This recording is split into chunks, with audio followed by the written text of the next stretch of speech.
AMC does a real good job. I mean, they don't just modify active duty heavy aircraft. They modernize across the board.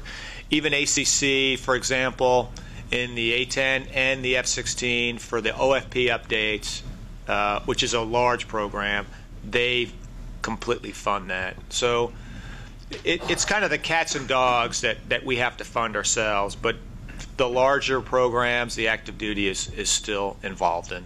And obviously, just because we say, oh, it's even a program that is only ARC, let's say like ALQ-213 in fighters, or there's a couple examples in the heavies, that doesn't mean that we're not committing the Air Force to some money, which is sometimes where they look at us and go, you know you're committing us, because then they have to work it on the MAGCOM staff, and obviously the system program offices at Warner Robins, Wright Pat, and Ogden then have to work these programs, and they're being funded through the MAGCOMs and AFMC. So if that answers your question, I mean, obviously they are still very involved in legacy upgrades.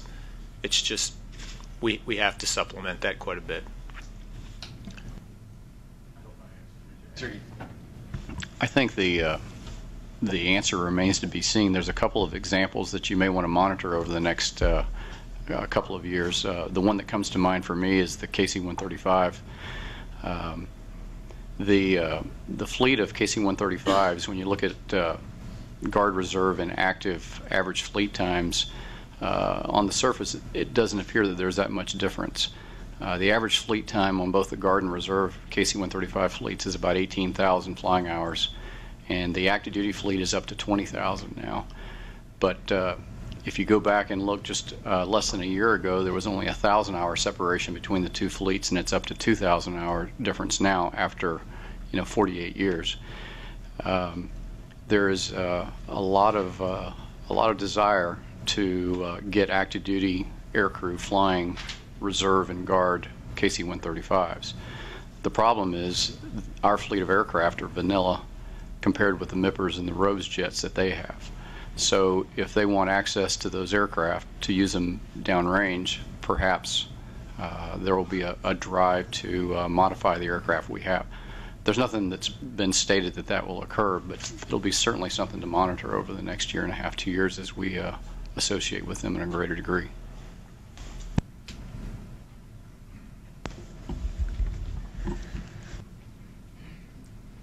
At the risk of getting the pest award, I got to ask you one question. It's been playing in my mind: is the modernization flow from the Air Force to the reserve components, and I'm talking primarily about, instead of the Guard staying primarily with Block 30s, somewhere in the future we're going to pick up some Block 40s and some Block 50s. I understand from the people that I talk to that the Block 40s may not be lifetime-wise like the Guard and Reserve Block 30s have 8,000 hours. Do you have any idea, or is anybody working on looking at what kind of Block 40 and Block 50 aircraft we're going to get, how many hours they have before they reach their numbers? The hours that we're seeing is that they're just a hair behind our Block 30s with their Block 40s and 50s right now. I think the last numbers I saw, we were at 5420, and I think they're at 5240 for their average fleet time. And they've been slept, the Block 40s? I'd have to go back and get you an answer for that. Thank you. Any questions from this side of the room? I can almost see all of you. We're certainly not discriminating over here.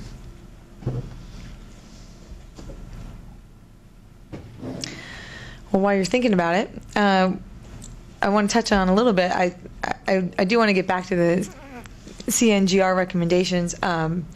But for a moment, I also want to pose a question to the panel about BRAC 2005. Everybody in the room, we can collectively roll our eyes. It was extremely painful for the Air Force in particular. I'd argue unnecessary and obviously very costly exercise.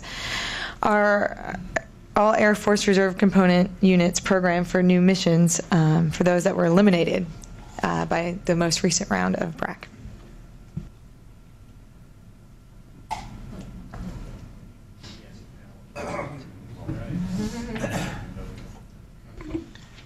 I have. Yeah, he's got about the newest mission. I've got no idea about the plans for the reserve units that are BRAC, but I can give example of the 5 guard units flying Predator right now. We're BRAC'd and in search of a mission, and they kind of felt like, well, we're taking table scraps here with the Predator and Reaper, but I think universally across those 5 units that attitude's changed quite a bit. It's probably the most important combat capability we have for the type of fight that we're having right now, for air power at least, and all of the units right now are very glad that they got into it and then getting a lot of personal value of contribution to our national mission out of it, and also the notion of getting in at the ground floor of a totally new type of capability. And I think that's something that in the reserves, even though we are growing into it, we should really put a little mind to. This is a new way to fight, and it's not the glory equipment that we're flying with right now. But as time goes on, the aircraft are going to get more and more capabilities, and they're going to get more and more powerful. And right now we're on the ground floor of that. Something to consider. Any thoughts on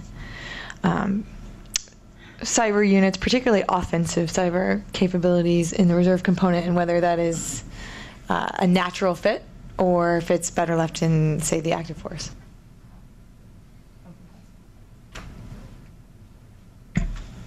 I think it's a great reserve mission, and this is why. We don't do a lot of cyber testing yet just because we're probably too stupid to figure it out. But as we try to get our hands around cyber, one thing that we have learned is for the actual technicians doing the cyber work, this is not a career field that you jump into for 3 or 4 years and then get out of and then move on. You're doing this for 10, 15 years in one place, and that really works well with the AFRC concept, the Guard and Reserve both, is you get people who have done it for a real long time. They're very specialized. It's a very specialized mission. So to be honest, I think it actually works better in the ARC than in the active duty, as those people are moving every 2 and 3 years, and you have a lot more consistency, I think, with an ARC force to do that type of a mission. We have time for one final question. If anyone wants to be a taker, please.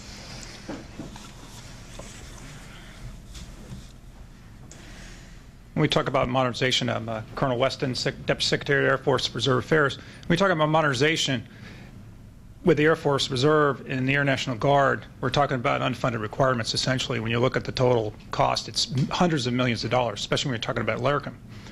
How do you view the impact on our ability to communicate our unfunded requirements to Congress, given the Secretary of Defense's policy about the ability to communicate with Congress,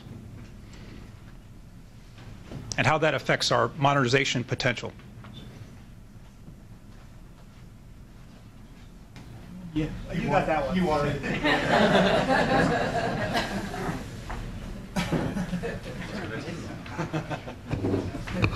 Do you want the mic, sir? No, can I just? Sure. It's on. It should be on. We operate within the realities of the building. We operate within the realities of the department. We operate within the decisions that civilian leadership gives us. Period. So we adhere to and support the guidance from the Secretary and so forth. Does that have ramifications? Potentially, but there are, just as the regular Air Force was asked to, provided, and was able to submit an unfunded requirements list at the end of the day. The Secretary's guidance was, I just want you to brief me first, as opposed to going VFR direct to a friendly ear in Congress. So I believe the intent of the guidance was to ensure that within the overall context of new administration, QDR, PB review on